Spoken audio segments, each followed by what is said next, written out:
Over the last year, we have witnessed what is the greatest crime of the 21st century. And perversely, it's a crime that has been meticulously documented and presented to us by the people who are carrying it out. We at Al Jazeera have collated all that evidence, packaged it. What it reveals is truly shocking. We focus on the town of Kibbutz Ghaza, which is a small town of about 13,000 people. The Israeli army enters this town just after Christmas. It's emptied of people, and they simply destroy it. And they record themselves doing it. They post before and after videos, and the town is entirely flattened.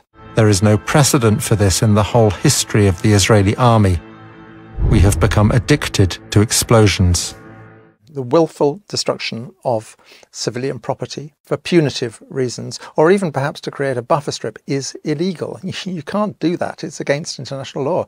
And they're doing it, and they're recording it, and they're putting it on Facebook. And we know the names of the soldiers and the commanders who did it. They go into the homes of Palestinians, and they're often clearly staying there, and they just smash them up. And they film themselves smashing them up.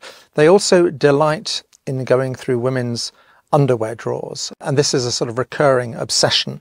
You have to see Israeli soldier videos in the context of the broader output of Israeli society. If you gave me a button to just erase Gaza, every single living being in Gaza would no longer be living tomorrow, I would press it in a second. I would press it right now. Give me that button and press it right now. There you go. And I think most Israelis would. There's an Israeli song called This Was My Home. And what they would do is dress up as caricatures of obviously what they perceive Palestinians to be, being sung mockingly to people who no longer have homes. We're not looking at some sort of obscure subculture within Israeli society. This is mainstream Israeli society.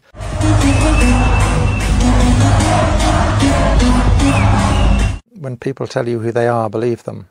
It's an entire nation out there that is responsible. And we will fight until we'll break their backbone. 972 magazine carried a story about how the Israelis were using AI, artificial intelligence, for targeting. Essentially, they had a problem. They wanted a rate of strikes in the Gaza Strip, which human computation couldn't keep up with. They needed to use AI to identify these targets. They're using people's phones and their social media. Any information at all they can scrape about them. And then they track them through their phones. So who are they talking to on their phone? Who are they simply near as they're carrying their phones around? And they have a little league table. And if you accumulate enough points, you can be killed. The terrifying thing is, how do you kill them? Where do you kill them? And they reached the calculation that it's much easier to kill people when they're at home, which is where the second bit of software kicks in, which is called Where's Daddy? The naming is indicative of a fairly dark sense of humour. They track you. Once Daddy is home, they can kill you. And of course, along with anyone else who is in the house as well. It's astonishing what Israeli soldiers do put on film, but that raises the question of what they don't put on film. You very rarely see them actually fighting. Every now and then you'll see them all firing their guns, but usually pretty clear there's no incoming. On the other hand, what you see a great deal of is them dressing up in women's underwear. Has Israel managed to destroy Hamas? I would point to a really simple, common sense thing.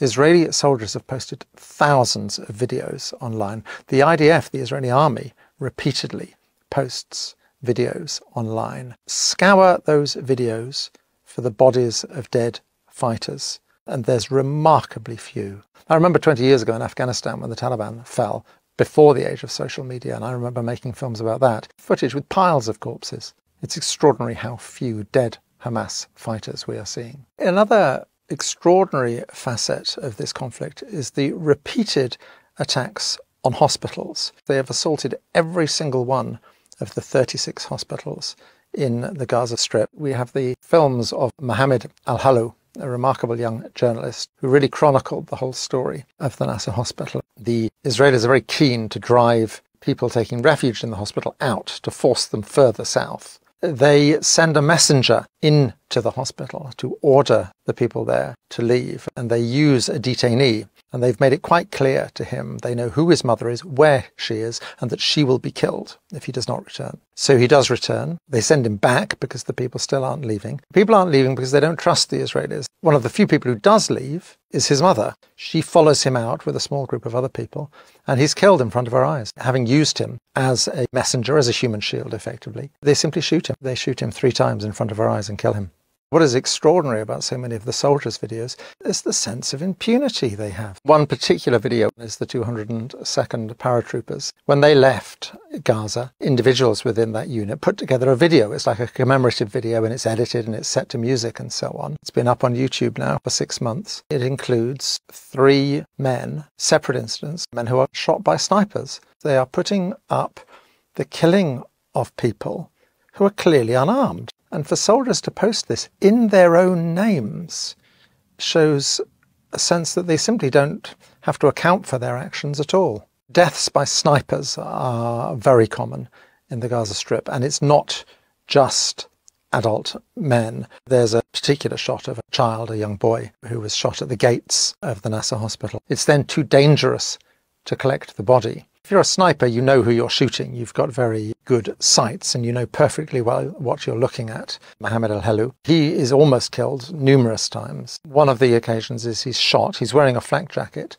They've actually managed to hit the thing that says press. One of the dreadful things about working as a journalist and as a human rights worker during this conflict, not only do you not have sort of immunity, as it were, you are positively a target. Detainees are clearly abused when they are first taken prisoner. We've all seen the images of them stripped to their underwear. It's clearly designed to humiliate. We gathered accounts in the Gaza Strip of people being beaten. We have a picture of one man who had a Star of David carved into his back. In a way, for many, this is just a prelude to when they're taken into Israel, to these detention centres. In our film, we have one grotesque eyewitness account of a dog being used to rape someone.